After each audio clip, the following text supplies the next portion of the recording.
반갑습니다. 법채널의 허준혁입니다. 지난 6편에서는 포스트 코로나 시대에 따른 리더십 패러다임 전환에 대한 전체 방향성을 말씀드렸습니다. 이번 7편에서는 그때 다뤘던 방향성 중에 세 번째 해당되는 가치 업무에 집중하자. 좀 더 보다 가치 있는 업무에 어떻게 집중할 거냐 하는 구체적인 방법론 중심으로 하나하나 좀 살펴보고자 합니다. 갈수록 비대면이 일상화되고 있죠. 그죠? 네. 지난편 말씀드린 것처럼 미팅이나 출장 등이 최소화되고 있고, 그렇지만 평소에 어떤 업무들 또 익숙하지 않기 때문에 비대면 상황 속에서 어려움이라고 하는 부분들 특히 많이 존재하고 있는 듯 합니다. 그런 부분들 상황 속에서 모든 일들, 그동안 해왔던, 관행적으로 해왔던 일들을 다 과거처럼 해나갈 거냐? 그럼 현실적으로 쉽지 않습니다. 그렇죠? 복합적인 어려움들이 있기 때문에 그 업무들 중에 과감하게 추릴 건 추리고 핵심 업무에 집중하자 하는 부분들 말씀드렸습니다. 그렇죠? 대표적으로 본다면 보고 관련해서 보고서 다듬는 작업들 여전히 과거처럼 한다든지, 데이터로 굳이 공유하고 의사 결정하면 될 걸 굳이 PPT로 만들어서 보고한다든지, 그죠? 구두로 하면 될 걸 일일이 보고서로 만들어서 공유하고 보고하자 하는 식의 업무 관행이라든지, 회의 관련해서도 아주 사소한 이슈로 의사결정을 미루고 다음에 회의하자. 그게 아무리 비대면으로 바뀌었다 하더라도 결국은 시간 내고 참여할 사람도 없지 않습니까? 그죠? 또는 머리 채우기 위해서 모든 멤버들이 참여해야 되는 회의를 계속한다든지 하는 그런 과거에 관행대로 해왔던 일들 다 해나갈 거냐? 다 할 수가 없을 겁니다. 그죠? 관행대로 해왔던 일들 다 수행하기가 쉽지 않다면 정말 고객에게 가치 제공하는 핵심 업무가 뭐냐 하는 부분들 골라내고 거기에 집중하는 방법, 또는 불필요하게 과거 관행대로 해왔던 비부가가치 업무들을 과감하게 제거하는 방식, 두 가지를 동시에 접근할 수도 있을 거고요. 우선순위를 정해서 어느 한 곳에 집중해서 보다 가치 있는 업무에 어떻게 집중해 나갈 거냐 하는 부분들, 이러한 방식이나 그 다음 일을 수행해낼 수 있는 여건이나 자원이나 이 부분들이 부족하기 때문에 과감하게 어떻게 하면 바꿔나갈 거냐 하는 부분들 하나하나 살펴봤으면 좋겠습니다. 구체적인 내용이나 방법에 대해서 하나하나 살펴보도록 하겠습니다. 우선 핵심 업무 중심으로 해서 가치 있는 업무를 어떻게 발굴하고 설정해서 거기에 집중해 나갈 거냐 하는 부분부터 먼저 살펴보도록 하겠습니다. 방식 자체가 아주 새롭거나 거창한 것은 아닙니다. 그래서 간단한 방법을 통해서 전개할 수 있을 텐데, 우선 출발은 조직의 미션에서 출발해야 되겠죠. 조직이 왜 존재하느냐, 그게 사업부이든 팀이든 왜 존재하느냐 하는 미션을 명확하게 하고, 그 미션에 비춰서 우리의 고객들 뭘 요구하느냐, 고객들의 요구에서 핵심적으로 대응하기 위한 가치 있는 업무는 도대체 뭐냐 하는 부분들을 찾아내는 방식, 거기에다가 추가해서 일상하고 있는 일 속에서 고객에게 좀 더 부가가치를 제공할 수 있는 업무가 뭐냐 하는 부분들 일부 찾아서 결합하는 방식입니다. 전체를 다 이렇게 열거하고 난 후에 그 중에서 중요한 것을 찾아내는 것보다는 이렇게 연역적으로 접근하면 보다 이제 핵심적인 업무를 손쉽게 우선 찾아내고 거기에 집중할 수 있다는 효과가 있다, 이렇게 보시면 좋겠습니다. 하나의 예를 한번 살펴볼까요? 만약에 제조적이다, 제조 공장이라고 볼 수도 있고 제조팀이라고 볼 수도 있겠죠.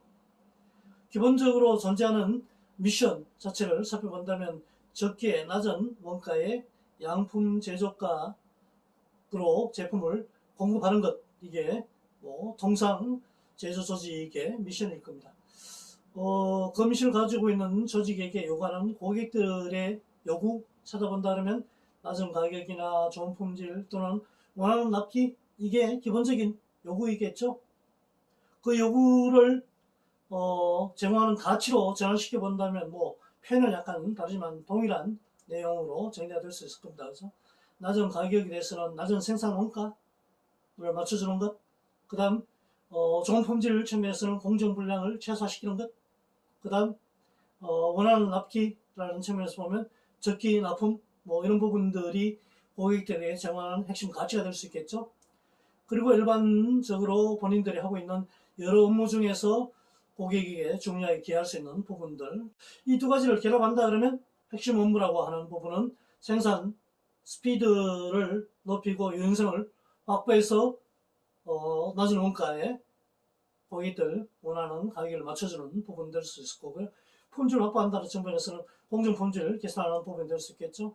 그 다음에 적게 제공한다는 측면에서는 생산 계획을 효과적으로 짜서 그 부분을 준수하는 부분, 이런 서너 가지 정도의 대표적인 핵심 업무가 선정이 될 수 있을 겁니다. 그 외에 이제 과제들은 자원투입을 좀 적게 한다든지 등등한 형태로 중요도를 좀 낮추고 이렇게 선정된 핵심 업무 중심으로 간략하게 업무를 뽑아서 집중해 나갈 수 있겠죠. 현재도 아마 그런 방식으로 업무를 수행하고 있을 겁니다. 연역적으로 뽑아가는 접근하는 방법이 있을 거고요. 우리가 통상 하는 익숙한 방식은 이제 귀납적인 방식이죠. 하고 있는 일을 전체를 열가고 그걸 다시 한번 평가해서 접근해 나가는 그 방식도 유용하게 접근해 볼 수 있을 겁니다. 그래서 기존 업무 전체를 전개하고 정리되어 있는 업무들을 몇 가지 질문을 통해서 그 부분들 중에 중요한 거를 좀 짚어봐야 되겠죠. 그 일의 목적이 뭐냐, 아니면 그 일들이 핵심 가치를 고객들에게 제공하고 있느냐 하는 몇 가지 질문들을 통해서 접근하는 방식으로 귀납적으로도 접근해 볼 수 있을 겁니다. 여기 보시는 것처럼 생산 스피드 향상, 유연성 향상, 그 다음에 적기 부품 제공, 양산성 확보 쭉 하고 있는 일들 전체를 열거하고 그 일의 목적이 뭐냐, 정말 고객들에게 가치를 제공하고 있느냐, 일상 업무 중에서 정말 고객에게 가치를 제공하고 있는 일은 어떤 게 있느냐 하는 부분들을 되짚어 본다 그러면 앞서 연역적으로 접근했던 것과 동일한 방식으로 핵심 업무를 선정할 수 있습니다. 근데 이제 이런 식으로 접근하는 부분들은 해오던 일들 전체 열거했기 때문에 나름 다 이유가 있었겠죠.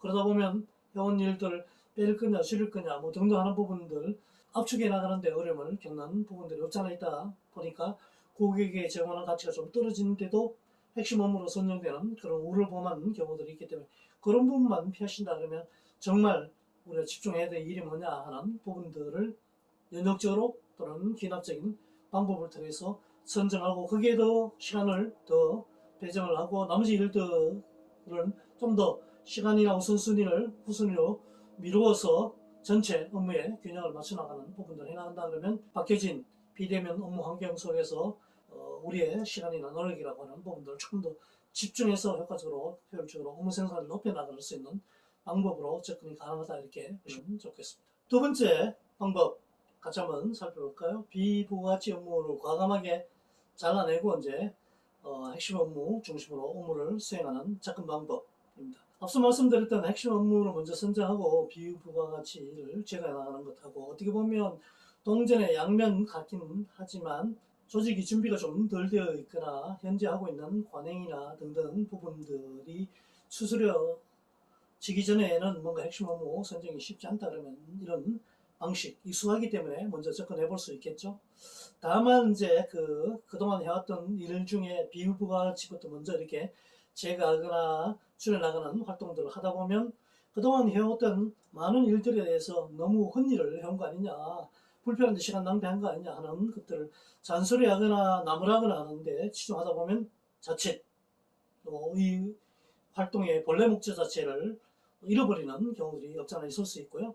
비부가치 낭비 제거라고 하는 부분만 열심히 줄이고 핵심 업무에 집중하고자 하는 원래의 취지 자체를 잃어버리는 경우들이 없잖아 있기 때문에 그런 부분은 좀 조심해야 될 겁니다. 그 첫 번째 방법은 우리가 하고 있는 일 전체를 시간 단위로 분석해서 어떻게 시간을 쓰고 있느냐, 그 중에서 그럼 낭비되고 있는 일들은 어떤 거냐, 어떤 정도의 시간이 낭비되고 있느냐 하는 부분들을 찾아내고 줄여나가는 방법입니다. 기본적인 부분들은 업무 시간을 15분 내지 30분 단위로 일일이 해왔던 일들을 하나하나 작성하고 기록해서 전체 이제 일들이 어떻게 진행되느냐 하는 부분들을 정리하는 부분입니다. 적어도 2, 3주 정도 이상 하고 있는 일 자체를 전체를 정리해 봐야 되겠죠. 그래야지 정확한 분석이라는 부분들이 가능해질 겁니다. 그렇게 정리가 되면 그 중에서 불필요하게 낭비됐던 시간이 얼마나 되고 주로 낭비했던 일들은 어떤 일이냐 하는 부분들을 찾고 원인들을 찾아서 그 부분들을 하나하나 줄여나가는 방식입니다. 이 방식으로 접근하는 경우에는 적어도 2, 3주 정도 시간 투입해야 되겠죠. 10명의 팀원이 한다면 10명이 팀원들이 동일하게 자기 하고 있는 일에 대해서 시간을 내서 일일이 작성하고 분석하고 하는 부분들을 해야 되기 때문에 자칫 하다가 지쳐버리는 경우들이 없지 않아 있습니다. 그런 부분들을 조금 더 독려하면서 해본다 그러면 현재 우리의 시간이라는 부분들이 어떻게 낭비되고 있고 어떤 부분을 줄여나가야 될 거냐 하는 부분들을 명확하게 파악할 수 있고 줄여나갈 수 있는 업무들을 대표적으로 찾아내는 접근에서는 굉장히 유용하다 이렇게 보시면 좋을 것 같습니다. 그 다음 그렇게 뭐 거창하게 시간 투입하지 않더라도 현재 하고 있는 대표 업무를 놓고 일이 어떻게 되고 있느냐 하는 부분들을 분석해서 낭비되거나 불필요한 부분들을 제거나가는 방식 또한 뭐 유용하게 써볼 수 있을 겁니다. 누군가 일주일에 한 번 반드시 이제 서울에서 부산까지 출장을 가는 것, 그게 중요한 일과가 되어 있고 다녀오면 반드시 이제 보고서를 이틀 정도 작성한다 이렇게 봤을 때 그 일이 일주일 5일 중에 3일에 그렇게 쓰고 있다.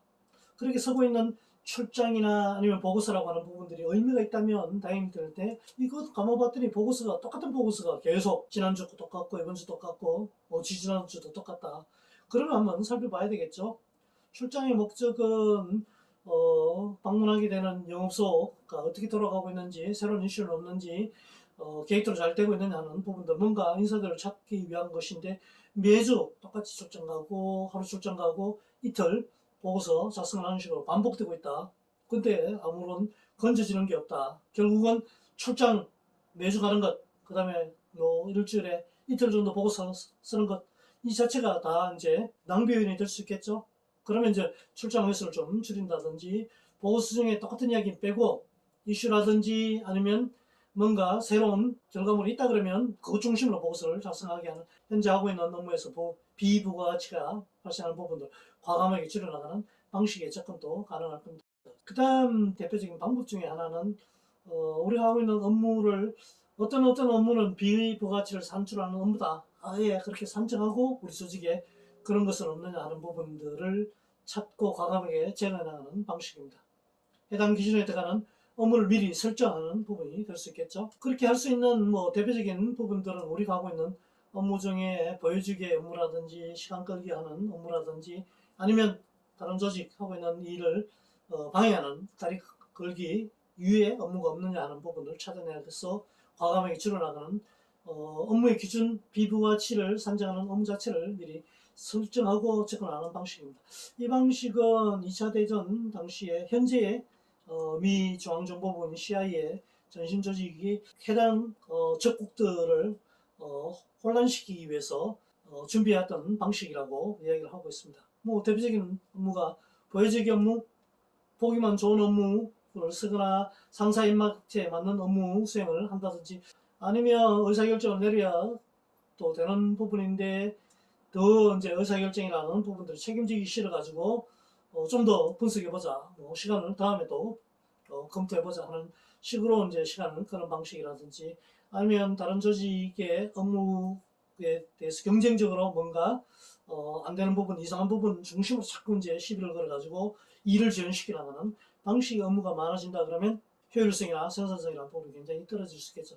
이런 이제 대표적인 업무들을 미리 설정하고 우리 조직엔 그런 업무가 없느냐, 있다면 어떤 업무냐 하는 부분을 과감하게 줄여나가는 부분들이 비부가치를 제거하기 위한 하나의 기준을 설정하고 접근하는 방식이라고 보시면 좋겠습니다. 이 방식의 유용성은 몇 년 전에 이제 몰락해버린 통신재벌 노키아의 몰락원인에서도 비교해보면 굉장히 의미 있는 결과를 찾아볼 수 있을 것 같습니다. 노키아가 몰락하고 난 후에 보고했던 자료들이 있는데 그 중에 가장 눈에 띄는 자료 중에 하나가 헬싱키 대학에서 분석했던 자료를 보면 노키아가 굉장히 이제 보수적이고 엄격한 문화를 가지고 있어서 어떻게 보면 보여주기, 다리 걸기 업무가 횡행했다는 거죠. 분석했던 교수 입장에서는 가짜일, 굉장히 뭔가 하는 것 같지만 실제 전혀 조직에 도움되지 않은 조직의 생산성이나 효율성을 떨어뜨리는 유의 일이었다 해서 가짜일이라고 명명하고 있습니다. 굉장히 열심히 하는 듯 하지만 실제 조직의 생산성을 떨어뜨리고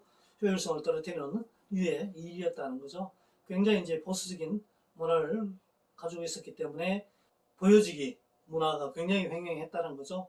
상사에게 질책당하지 않기 위해 가지고 진실을 상사에게 전달하지 않는다는 거죠. 그런 행동에 빈발을 했다는 겁니다. 어디 가도 뭐 노키아 명함이면 대접받기에 충분했기 때문에 새로운 시도를 해서 뭔가 변화를 만들어낼 필요성을 못 느꼈다는 거죠. 그래서 새로운 시도나 과제가 있으면 최대한 이것들을 실행을 미루기 위해서 시간 끌기 일들, 행동들을 많이 했다는 거죠. 더 분석해 봅시다. 다음에 또 더 논의해보고 결정합시다. 뭐 이런 일들이 비일비재했다는 거죠. 그러다 보니까 이제 전체 시장에서 경쟁사회에서 뒤집기 시작했다는 겁니다. 그리고 고객이나 시장의 관심보다 내부 경쟁에 관심이 굉장히 많다 보니까 상대 부스가 프로젝트에 실패한 거에서 막 박수치고 서로 환호할 정도로 서로 간의 경쟁이 치열했다는 거죠. 그렇게 이제 다리 걸기 일들이 횡행하다 보니까 결국은 전체적으로 업무 효율성이 떨어지고 시장 대응력이 굉장히 떨어졌다는 겁니다.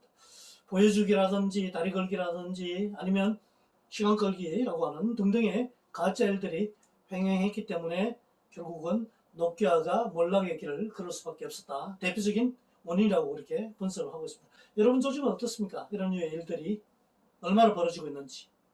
많이 있다면 그런 일들을 찾아서 하나하나 줄여 나가는 부분들을 과감하게 시도를 하셔야 되겠죠. 이상 크게 두 가지 좀 더 가치 있는 일에 집중해 나가자. 포스트 코로나 시대에 비대면이 일상화되고 있고 새로운 업무 환경에 우리가 익숙하지 않습니다. 그죠? 과감하게 업무 수행 방식을 바꿔 나가야 됩니다. 그죠? 그래서 먼저 첫 번째 말씀드렸던 부분은 정말 고객에게 가치 있는 일이 무엇인가 하는 것들을 찾고 집중하자.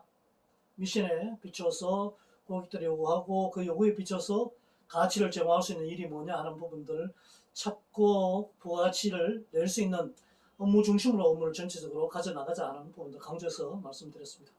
그 다음 두 번째는 우리가 하고 있는 일 중에 비부가가치라고 하는 부분들을 과감하게 찾고 제거해 나가자는 부분 말씀드렸습니다. 그 중에 첫 번째 부분들은 우리의 일들을 시간 분석을 통해서 하나하나 시간들을 분석해서 그 중에서 비부가가치 해당되는 부분들을 줄여나가는 방법. 그 다음에 노키아가 보여줬던 가짜 일에 몰입했던 보여주기나 아니면 다리 걸기나 시간 끌기와 같은 비부가가치라고 생각되는 업무 기준을 정하고 우리 조직에서 그것과 관련된 유사한 일은 없느냐 하는 부분들을 찾고 과감하게 제거하는 부분들을 말씀드렸습니다. 두 가지 부분들을 동시 진행하면 가장 좋겠죠. 그런데 이제 조직에 부하가 걸려질 수 있기 때문에 건이나 역량에 비춰서 우선순위를 정해서 좀 전개하시면 좋을 것 같습니다. 가장 좋게야 준비가 되어 있는 조직이라면 핵심 일 중심으로 해서 접근하는 방식을 택하시면 좋을 것 같고요.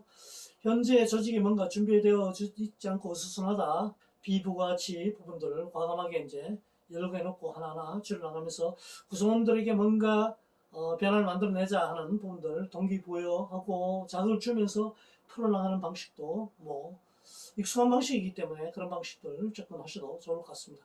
어떤 형태로 접근하든 목적은 우리의 업무 생산성을 전체적으로 높여나가자. 비효율적인 부분들을 줄이고 업무 생산성을 높이는 핵심 업무에 좀 더 집중해 나가자는 원래 목적을 놓치지 않는다 그러면 유용한 방법이 될 수 있을 것 같습니다. 시대 상황이 많이 바뀌고 있습니다. 비대면 일상화되고 있기 때문에 일하는 방식을 과감하게 좀 바꿔나가야 됩니다. 그래서 다른 부분을 다 떠나서라도 계속해서 이런 질문들을 던져보고 집중했으면 좋겠습니다. 고객들에게 정말 우리가 하고 있는 일이 가치를 주고 있는 거냐, 고객들이 정말 뭘 원하고 있느냐, 우리에게 가까이 다가가서 관찰해서 그 부분들에 부합하는 우리의 일들이 뭐냐 하는 부분들 찾고 집중해 나가는 노력들을 좀 더 해나간다 그러면 우리 일하는 방식을 바꿔나갈 수 있는 전환의 계기가 될 수 있지 않을까 싶습니다.